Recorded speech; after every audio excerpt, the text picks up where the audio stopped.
Anyone who knows anything at all about Chick-fil-A knows that it has been their historic policy to be closed on Sundays as a means of Christian observance. And now we see the state of New York is trying to get them to remain open on that day.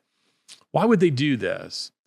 In my own studies of old KGB, NKVD, Stasi interrogators, they learned that the way to break a man was to try to find out what was important to him and then to try to get him to violate it in some way, try to get him to violate his own principles, no matter how small, and even if it wasn't particularly helpful to the interrogators themselves. If he thinks drinking is wrong, try to get him to take a sip.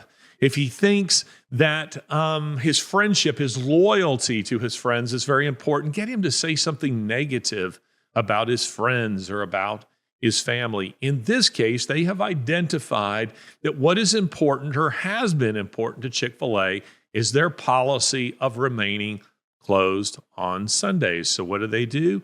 They try to force them to remain open. You see, the old interrogators, what they learned was that if you could get a man to violate his conscience, however small, however seemingly insignificant, that he would be filled with self-doubt, he would be filled with guilt and self-hatred, and soon all of his other principles would fall like dominoes.